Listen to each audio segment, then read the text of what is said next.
Mis padres se saltaron el primer cumpleaños de mi hijo y me enviaron un mensaje: ese niño no fue una bendición, fue un error.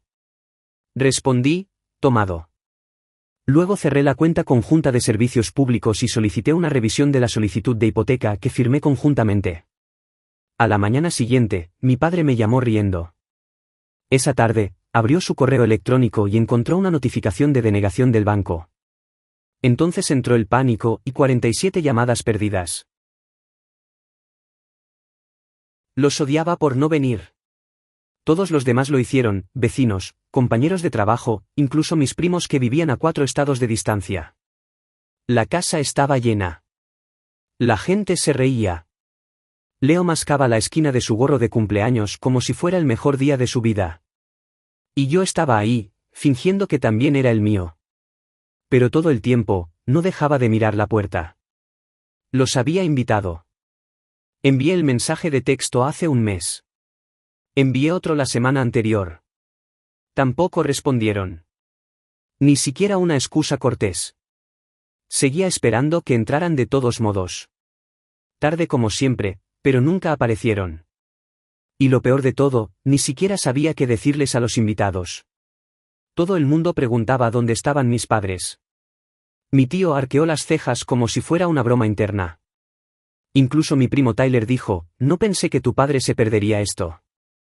Yo simplemente me encogí de hombros. No tengo idea de qué más hacer. Tampoco vinieron al nacimiento de Leo. Kate estuvo de parto durante 19 horas y yo estaba enviando actualizaciones desde el hospital pensando que tal vez al menos dirían algo, pero nada. Ni un mensaje de texto, ni una llamada. Mi hijo nació y mis padres estaban en una cata de vinos. En serio, decían que era por el horario, el tráfico o los vuelos, pero yo sabía la verdad. Culpaban a Kate. Decían que me había alejado de ellos, que yo había cambiado, que ya no les ayudaba eficazmente. Empezó sutilmente. Menos llamadas, menos interés, luego los pequeños reproches durante las fiestas, luego las acusaciones directas. La última conversación real que tuvimos terminó con mi madre diciendo: ahora eres un extraño para nosotros. No sabemos en quién te has convertido. Pero el correo electrónico que enviaron unos días antes del cumpleaños de Leo fue diferente. Fue definitivo.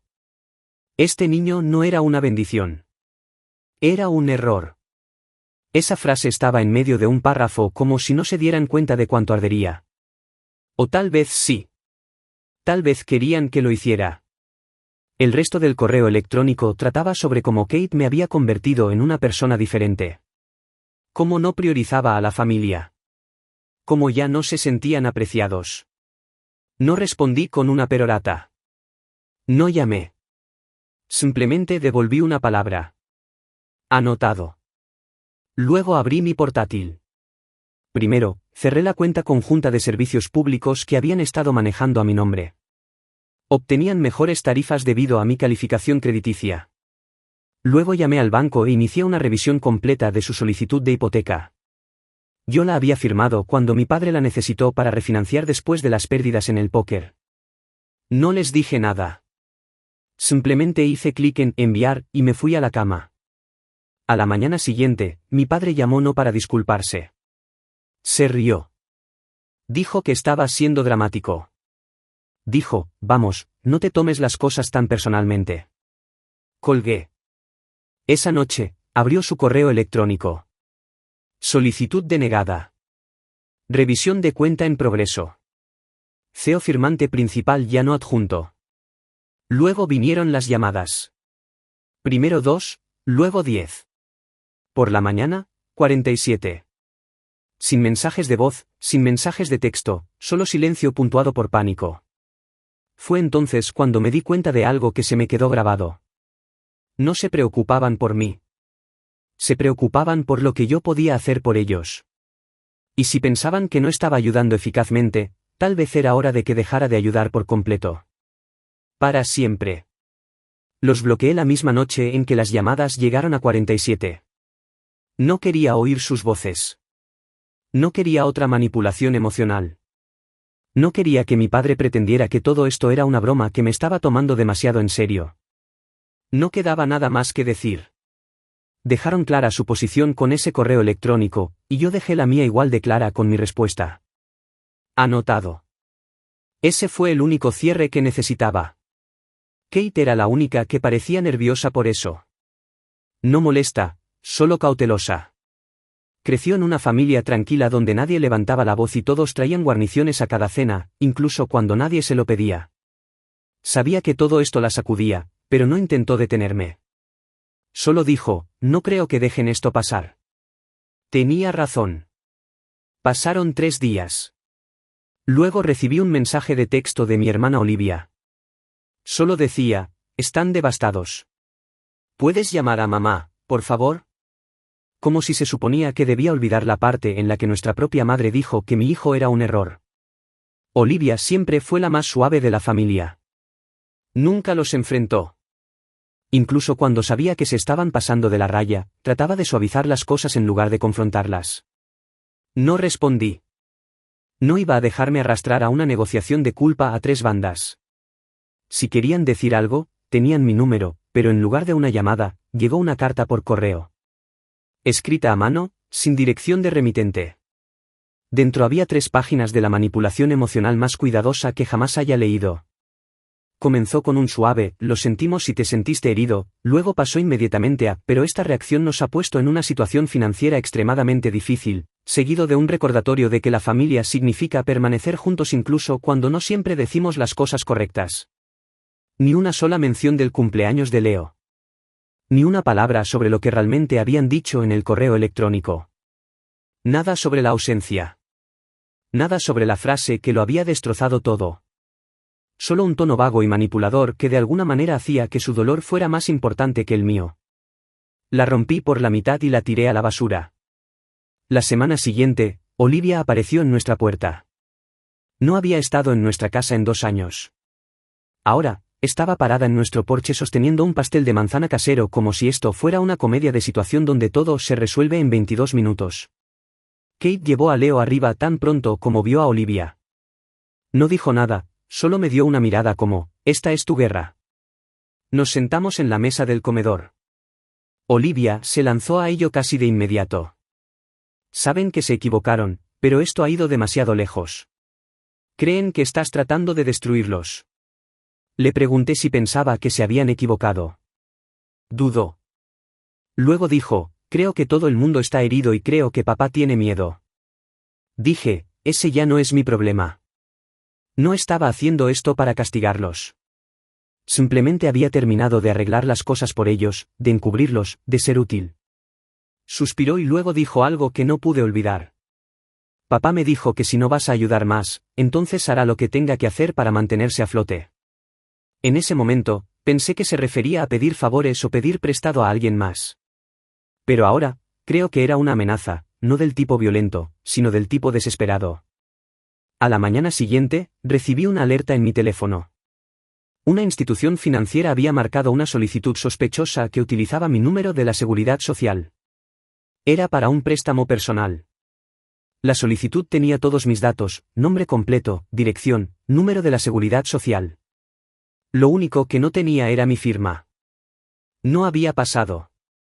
La alerta de fraude que configuré hace un año después de la filtración de Equifax lo detectó a tiempo, pero aún sentía como si alguien hubiera irrumpido en mi casa, como si mi propio padre hubiera forzado una cerradura y hubiera intentado robarme de la manera más cobarde posible. Fue entonces cuando supe que esto era diferente. Esto no era solo una mala discusión. Esto no era una pelea familiar. Esto era robo. Así que, llamé a la agencia de crédito e informé sobre ello. Luego, llamé a la policía.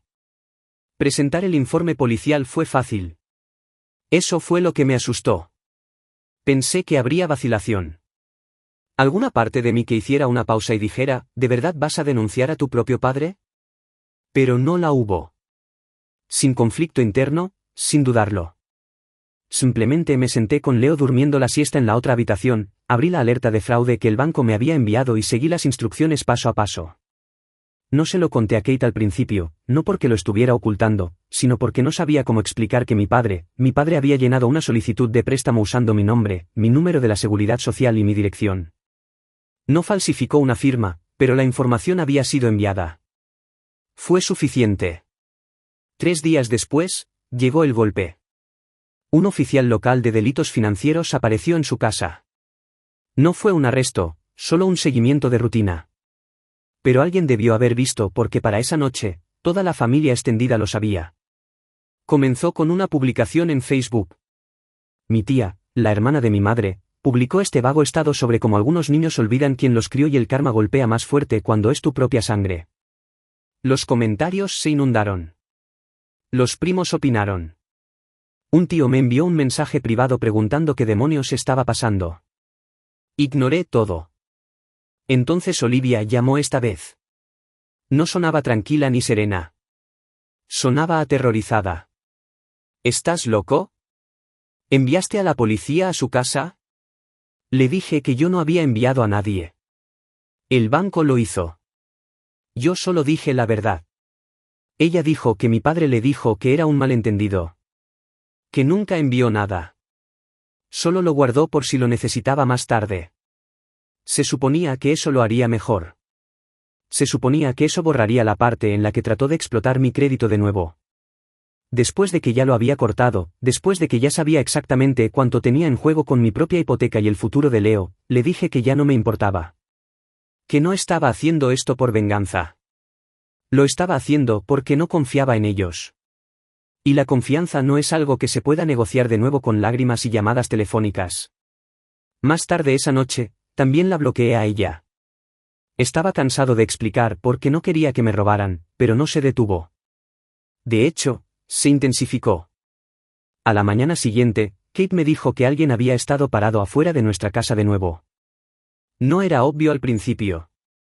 Vivimos en un barrio tranquilo. Corredores, paseadores de perros, adolescentes cruzando patios. Pero esto era diferente.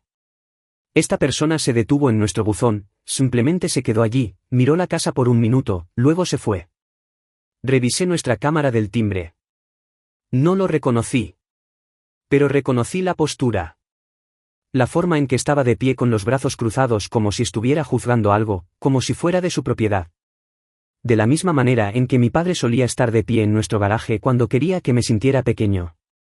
Instalé 2 cámaras más, una en el patio trasero, una dentro de la casa sobre el pasillo delantero. Kate estaba asustada, pero no hizo preguntas. Sabía mejor que nadie hasta dónde estaban dispuestos a llegar mis padres para retorcer el cuchillo mientras fingían que solo estaban registrándose. Luego uno de nuestros neumáticos fue cortado. Solo el delantero del lado del conductor. Nada más tocado. Nada tomado. Lo informé. El oficial fue cortés pero honesto. Sin testigos, sin huellas, sin sospechosos. Solo otro pequeño crimen en una calle tranquila. Pero sabía que no era aleatorio. Lo sabía por lo que sucedió después. Una semana después, me llamaron a una reunión rápida en el trabajo. Recursos Humanos dijo que alguien había llamado diciendo ser de una agencia gubernamental solicitando la verificación de ingresos. La persona había pedido mis datos de empleo, el nombre de mi supervisor y dijo que estaban verificando el apoyo financiero para un dependiente. Esa frase me detuvo en seco. No tengo ningún dependiente fuera de Leo. Y ninguna agencia necesita esa información para un niño pequeño. Recursos Humanos no dio el número, pero lo marcaron. Hice mi propia investigación. Llamé a un amigo que trabaja en telecomunicaciones. La llamada provino de un teléfono desechable registrado bajo una cuenta prepaga, pero la dirección utilizada para activarla. El nombre de soltera de mi madre y la antigua casa de mis padres. No era un estafador. Era familia. Estaban tratando de indagar en mi vida ahora, en mis ingresos, en mi trabajo. Tal vez para usarlo en mi contra, tal vez para arruinarme. Ese fue el momento en que se rompió para mí. No solo la confianza, no solo el miedo, algo más profundo, algo final. Había pasado meses tratando de manejar esto como un hijo, tratando de caminar por esa línea entre proteger a mi nueva familia y no quemar por completo la vieja, pero ya lo habían hecho. Encendieron el fósforo y me lo entregaron. Ahora no tenía miedo de dejar que se quemara. Dejé de esperar a que las cosas se calmaran. Nunca iba a suceder. No iban a disculparse. No iban a admitir que habían cruzado la línea. Iban a seguir escalando hasta que me rindiera. Así es como siempre operaron. Aplicar presión, hacer una escena, arrastrar a alguien más a ella cuando no pueden ganar 1-1. Así que, lo saqué de lo privado. No di nombres. No publiqué capturas de pantalla. No necesitaba hacerlo. Escribí una publicación. Fue larga. Fue honesta. Expuso exactamente lo que había sucedido durante el último año, desde el nacimiento ignorado hasta el cumpleaños perdido, el correo electrónico, la traición financiera y todo lo que siguió. Dije que había terminado de encubrir a la gente solo porque compartíamos ADN. Dije, la familia no es inmunidad a las consecuencias. Dije, a veces, las personas que te crían son las primeras en volverse contra ti cuando dejas de servirles. Hice clic en publicar. Cuando me desperté a la mañana siguiente, tenía más de 100 compartidos. No esperaba eso. Algunas personas se acercaron para apoyarme. Algunas con sus propias historias. Pero la parte interesante, varios familiares de los que no había sabido nada en años me enviaron mensajes privados. No solo simpatía, sino confirmación. Historias. Confesiones casi susurradas de cómo mis padres habían pedido dinero prestado y nunca lo habían devuelto. Cómo manipularon a su primo para que firmara un coche y luego lo dejaron en incumplimiento. Cómo le dijeron a otras personas que yo estaba pasando por algo cuando dejé de venir a las fiestas. No fui el primero al que usaron. Solo fui el primero que dijo que no y se mantuvo firme. Ese fin de semana aparecieron en nuestra casa. No los vi llegar. Vi su reflejo en la puerta de cristal. Mi madre estaba de pie detrás de mi padre con los brazos cruzados. Mi padre parecía que tenía algo ensayado. No abrí la puerta. Me quedé de pie en el pasillo mientras tocaban el timbre una y otra vez. Kate estaba arriba con Leo. Le dije que se quedara allí. Finalmente, dejaron de tocar y simplemente se quedaron allí. Pensé que tal vez se irían. En cambio, mi padre gritó a través de la puerta, así no es como arreglamos las cosas, Ethan. Esto no es familia. Y yo no dije nada, ni una palabra. Le dejé oír su propio eco rebotar en el cristal. Luego se fueron. Una hora más tarde, recibí un correo electrónico de uno de sus amigos, un tipo que conocían desde la iglesia, al que no había visto desde que era un adolescente. Dijo que estaba preocupado por los ataques en línea que estaba haciendo y advirtió que esto podría volver a perseguirme. Ese fue el momento en que supe que estaban asustados. No lo sentían, estaban asustados. Su reputación lo era todo para ellos. El círculo social, la imagen, la ilusión de una familia feliz y unida. Nunca habían admitido su culpa en público. Nunca habían admitido que necesitaban ayuda. Llevaban el orgullo como una armadura y usaban la culpa como su espada. Así que, publiqué de nuevo. Esta vez, no solo hablé de ellos. Hablé de lo que se siente al criar a un hijo sabiendo que tus propios padres nunca lo amarán de la manera que se merece. Lo que se siente al explicar la ausencia. Al ver a tu hijo señalar una foto y preguntar quién es esa persona y saber que nunca entenderá lo profundo que puede llegar a ser la traición hasta que le suceda a él. Esa publicación llegó aún más lejos. Dejé de revisar los compartidos, los comentarios, los mensajes directos, pero uno se me quedó grabado. Alguien escribió, no puedes arreglar a las personas que solo ven tu amor como una ventaja. Esa frase se quedó en mi cabeza durante días porque eso es lo que siempre había sido con ellos. Ventaja, amor condicional, amor con ataduras, facturas incluidas, pagarés emocionales que esperaban que honrara para siempre. Querían que yo fuera el que arreglara las cosas. Nunca se dieron cuenta de que yo no estaba roto. El silencio duró exactamente 10 días. Sin llamadas, sin mensajes de texto, sin correos electrónicos. Dejé de revisar Facebook. Dejé de esperar represalias. Por un breve momento, me dejé creer que tal vez había terminado. Tal vez la exposición pública finalmente los había avergonzado lo suficiente como para retroceder. Luego Kate llegó a casa temprano de la tienda. No estaba llorando. No estaba temblando. Parecía que estaba tratando de no romper los platos con sus propias manos. Leo estaba dormido en la silla del coche y dijo que necesitábamos hablar afuera. Me contó sobre la mujer en la tienda, cómo se había acercado como si la conociera.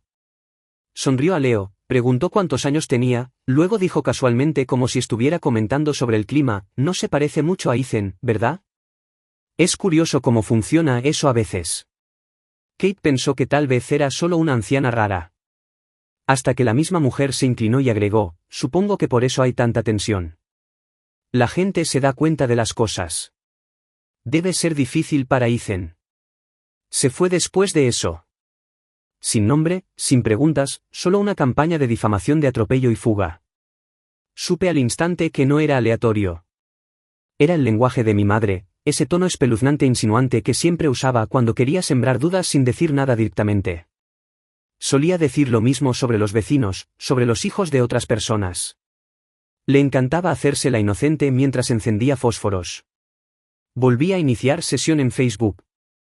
Efectivamente, había nuevos comentarios en la antigua publicación, perfiles anónimos, sin fotos, sin nombres reales, diciendo cosas como, no todos los niños se parecen a sus padres a menos que sean sus padres, y, un hombre debería hacerse una prueba de ADN antes de quemar puentes con su verdadera familia. Los comentarios no estaban tratando de ser sutiles. Estaban tratando de envenenar el pozo. No podían tocarme a mí, así que vinieron por Kate, vinieron por nuestro hijo. Eso fue todo. Ese fue el momento en que crucé a algo que no había sentido antes. No solo ira, no solo traición, este tipo de resolución fría y quirúrgica. Si estaban dispuestos a armar a extraños para atacar a mi esposa, entonces ya no eran familia. Eran enemigos y los enemigos no dan advertencias. Primero, me puse en contacto con el prestamista hipotecario. Ya que todavía figuraba como CEO firmante, tenía la autoridad para marcar la cuenta para su revisión. Presenté una queja completa por fraude, proporcioné documentación de la solicitud de préstamo intentada e incluí el informe policial. Le conté todo a la gente, cómo habían usado mi nombre durante años, tergiversado las finanzas, incluso usado mi número de la seguridad social para solicitudes que nunca aprobé. Congelaron el archivo de la hipoteca. Eso iba a golpearles duro. La casa era su mayor activo, su último sentido real de control. Sabía que no sería inmediato, pero la investigación por sí sola arruinaría su capacidad de refinanciar o reestructurar algo durante meses, tal vez más. Pero no había terminado. Llamé a mi abogado y comencé el proceso de emisión de una orden formal de cese y desistimiento por acoso. Luego les pedí que redactaran un acuerdo de no contacto específico de custodia diseñado para evitar cualquier reclamo o sugerencia de visitas o derechos de los abuelos ahora o en el futuro. Y luego, como si el universo quisiera retorcer el cuchillo un poco más, recibí una carta por correo. Sin dirección de remitente como antes. Misma escritura, mismo aroma presumido de superioridad. Dentro había 4 cosas. Una foto mía de bebé. Una copia impresa de mi publicación de Facebook resaltada en bolígrafo rojo. Una nota corta que decía, siempre será nuestro nieto, quieras o no. Y una línea final en mayúsculas. Una orden judicial no detiene la sangre. La sangre encuentra un camino. La llevé directamente a la policía. Esta vez no solo lo informé. Presenté cargos por acoso, por hostigamiento, por suplantación de identidad. Y por primera vez, no solo nombré a mi padre. También nombré a mi madre. Se había escondido detrás de sus arrebatos durante años. Interpretó a la víctima mientras le dejaba llevar la peor parte. Pero esto tenía sus huellas dactilares por todas partes. Las cartas, los rumores, las sutiles amenazas susurradas a través de las bocas de otras personas. Querían la guerra. Ahora la habían ganado. Me senté esa noche, sostuve a Leo en mi regazo y lo vi dormirse con el bloque de juguete todavía en su mano. Y por primera vez en meses, sentí algo cercano a la paz. No porque hubiera terminado, sino porque finalmente dejé de fingir que se podía arreglar. Siempre pensé que el momento final, la verdadera ruptura, sería ruidoso, alguna pelea a gritos, una última confrontación, tal vez incluso una escena en la sala del tribunal con carpetas cerradas de golpe y miradas amargas. Pero no fue así. Fue silencioso, frío, limpio. No fui a la policía de nuevo después de que el coche tintado se estacionara cerca de nuestra casa. No presenté otro informe ni traté de rastrear quién era. Simplemente lo observé desde la ventana de la cocina mientras sostenía a Leo en mi cadera. Conté los minutos. 18, luego se fue. Esa fue la última vez que se acercaron. Pero no confundí su silencio con rendición. Las personas como ellos no desaparecen. Se reagrupan. Esperan hasta que tu guardia baje. Vuelven vestidos como algo nuevo. Preocupación, perdón, reconciliación. Pero siempre es lo mismo debajo. No tenía ningún interés en ver lo que intentaban a continuación. Así que, lo terminé. Presenté una petición para disolver mi CEO firma por completo a través de un asesor legal. Tomó semanas, pero finalmente fue removida, declarada inválida debido a fraude y uso indebido anterior. La compañía hipotecaria emitió un informe completo. El nombre de mi padre fue marcado en su sistema interno. Tendrían que encontrar otro prestamista. No me importaba quién o dónde. Kate y yo vendimos nuestro coche, compramos uno nuevo, diferente color, diferentes placas, lo registramos a su nombre. Cada rastro mío que solía atarme a ellos, lo borré. Luego vino la parte inesperada. Recibí una llamada de una mujer que dijo que trabajaba para un bufete de abogados que representaba a mis padres en un asunto separado. Me preguntó si estaría dispuesto a aclarar mis declaraciones hechas en las redes sociales. Le dije que no. Presionó suavemente, diciendo que estaban buscando una restitución por daños a la reputación y que aún era posible una resolución informal. Dije muy claramente, si se acercan a mi familia de nuevo, no me detendré en los cargos de acoso. No volvió a llamar. Un mes después, Olivia envió un correo electrónico. Fue largo, disperso, claramente escrito en medio de la noche. Dijo que mis padres estaban vendiendo la casa, que habían terminado con esta ciudad, que se sentían cazados. Dijo que mi padre no estaba comiendo bien, que mi madre había dejado de hablar con la mayoría de sus amigos, que estaban planeando empezar de nuevo en otro lugar. Al final del correo electrónico, me preguntó si quería verlos antes de que se fueran. No respondí. No había nada que ver. Ya no.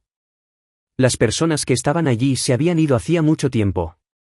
Ese fin de semana, Leo dio sus primeros pasos reales a través de la alfombra de la sala de estar. Me senté en el sofá mirando, conteniendo la respiración como si estuviera viendo a alguien cruzar una cuerda floja. Tropezó hacia adelante, mitad caminando, mitad cayendo, directamente en los brazos de Kate. Ambos comenzamos a reír. No del tipo que finges. Del tipo real. El tipo que se pega a tus costillas y hace que tu pecho se sienta cálido. No pensé en mis padres en ese momento. No los extrañé. No imaginé lo diferente que podría haber sido. No los imaginé de pie cerca o aplaudiendo. Ese capítulo ya no estaba abierto. Lo último que hice vino 6 semanas después. Envié una carta certificada a través de mi abogado. Una orden permanente de no contacto. No legal en el sentido de la restricción. No hubo amenazas para justificar eso, pero fue formal, final. Dijo claramente que cualquier comunicación adicional a través de cualquier tercero o método se consideraría acoso y se remitiría a las autoridades policiales. No esperaba que escucharan, pero no necesitaba que lo hicieran. Solo necesitaba haber terminado. Y lo estaba. No más cartas, no más susurros en las tiendas de comestibles, no más cuentas de Facebook con fotos de perfil en blanco tratando de clavar sus garras de nuevo en mi vida. Solo silencio. Y lo mantuve así. Leo cumplió 2 meses después. Tuvimos una pequeña fiesta. Solo nosotros, algunos amigos, un pastel que en su mayoría aplastó con sus puños. Cuando alguien preguntó sobre mis padres, simplemente dije, no hablamos. Eso fue todo. Sin drama, sin historia larga, solo la verdad. Y así es como lo criaré, con verdad, con límites, con amor que no exige un retorno de la inversión. Porque he aprendido algo que la mayoría de la gente nunca hace. A veces proteger a tu hijo significa alejarse de las personas que te criaron. Y a veces la familia no es quien te trajo al mundo, sino quien se quedó cuando el mundo se puso feo.